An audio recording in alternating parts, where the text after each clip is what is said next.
Okay, so hello guys. We have here Rerez, Shane Luis from Rerez.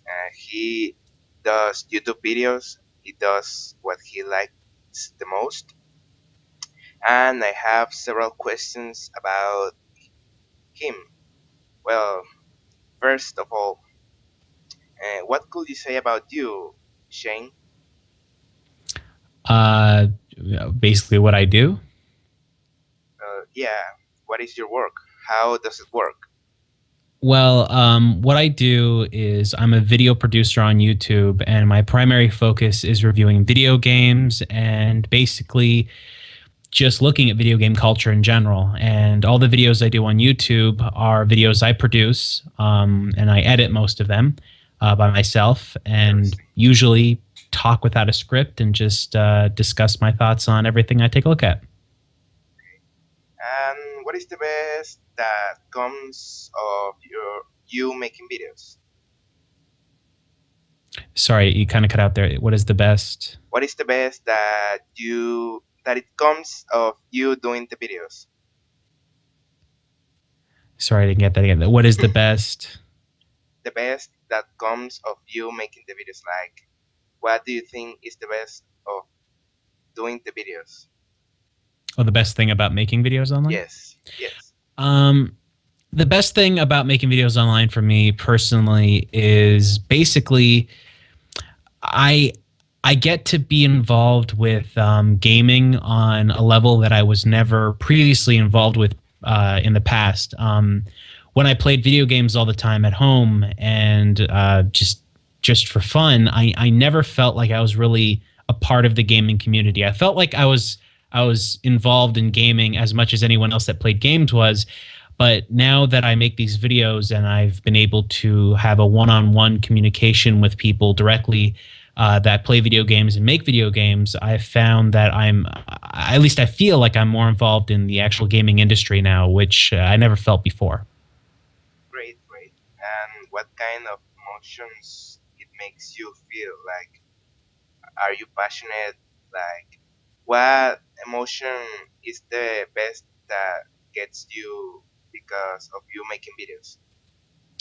Um, I feel like whenever I make a video, emotionally, I feel pretty good because I really wanted to be a video producer for years. And I went to school for it. I worked in the field for quite a bit, but I had no passion or desire to be in front of the camera at any point. I actually didn't want to be on camera. I considered myself kind of slovenly looking, and I just didn't think people would want to watch me.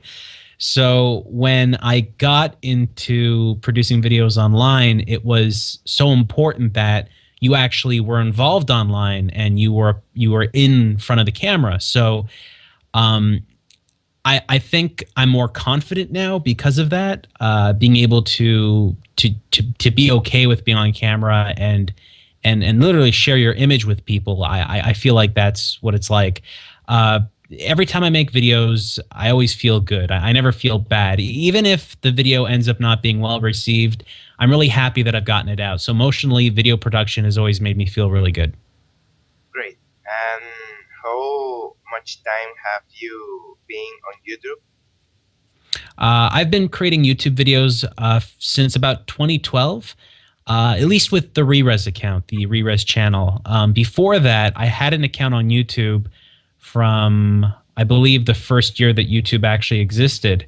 And that was just for me to favorite videos. And I did upload videos here and there, but they were just re-edits of other videos and stuff like that. They weren't that important. But I think primarily what people know me for now, which is Rerez, I've been doing that since 2012. Great. And what could you say are your important achievements? I would have to say that one of my most important achievements so far online, especially with YouTube, is that I think the moment I got one person I didn't know subscribing to the channel. Up until a certain point, most of my friends subscribed, people I knew. But I remember that first day I saw a subscriber notification come in from someone I had never met before and I didn't know.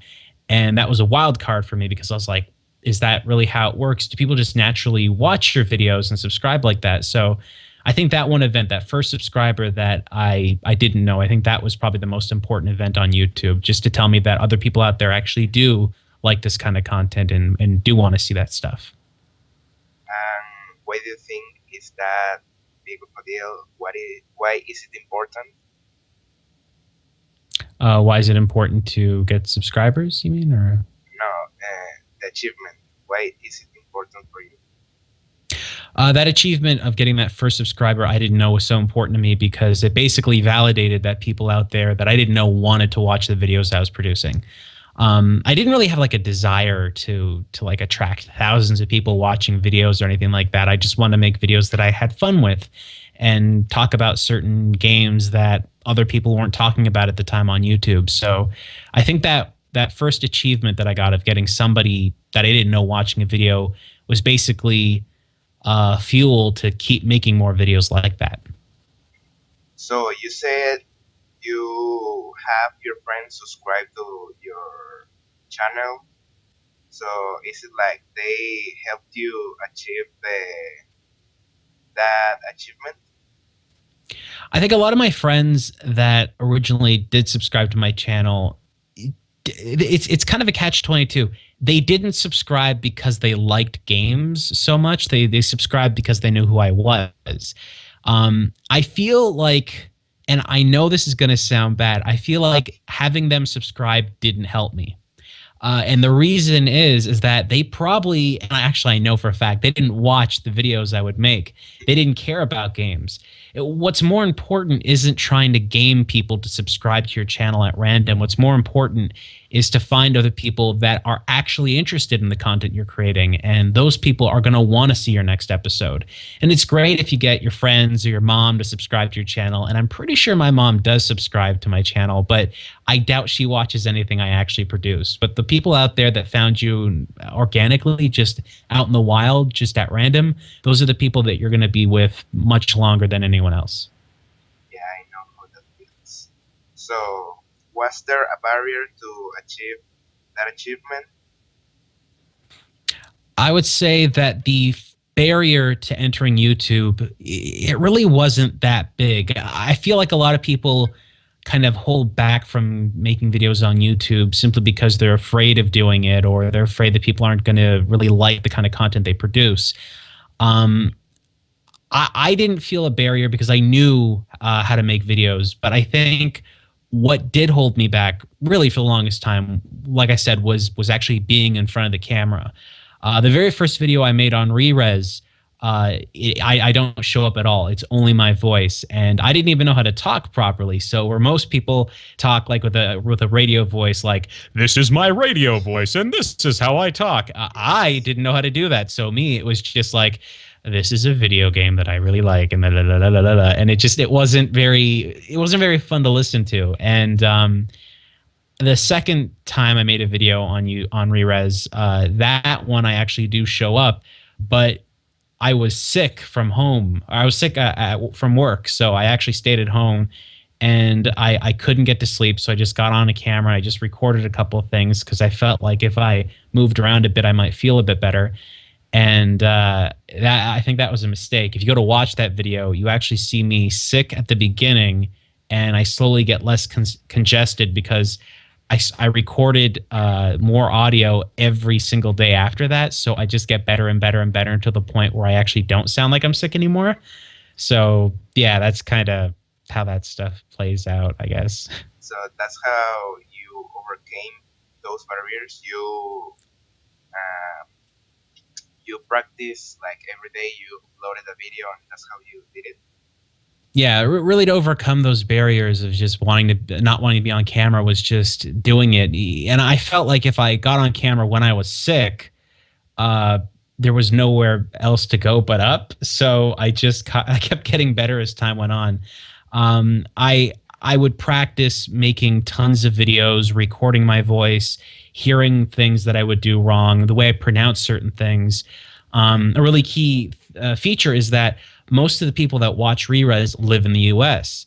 And I personally don't. I live in Canada. So when I say certain words, I have to say it like an American would because 90% of the people watching are from the US. So when they hear what I say and I say something like a Canadian would, they get completely confused. Like, why are you saying that?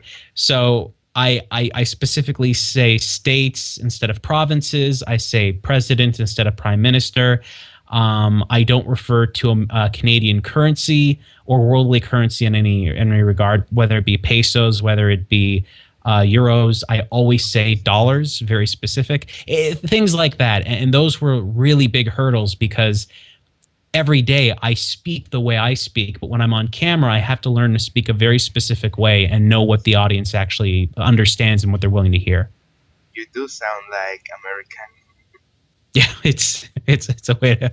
It took a lot of time to make that happen, but yeah. So how long does it take to make one video?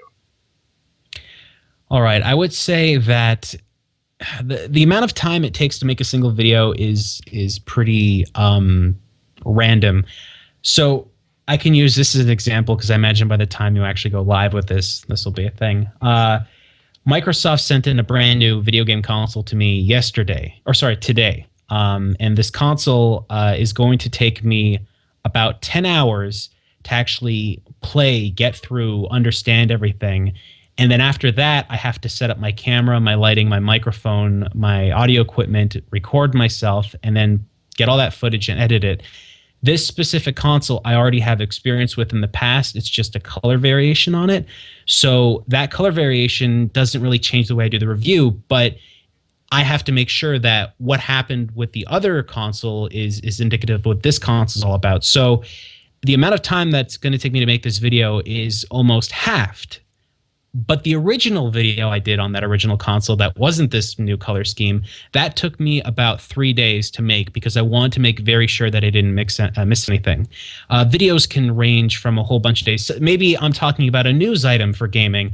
I can sit in front of the camera and record it and usually get that done within an hour or two. But if it's a very big video game, it might take a week or longer to play through that game and really understand everything because you really want to be informative for the audience. And if you're not informative and you can't be informative, they might not want to watch you in the future. So you could say you are a professional. I try to be professional in pretty much everything that I do when it comes to Rerez. I'm always afraid to do things that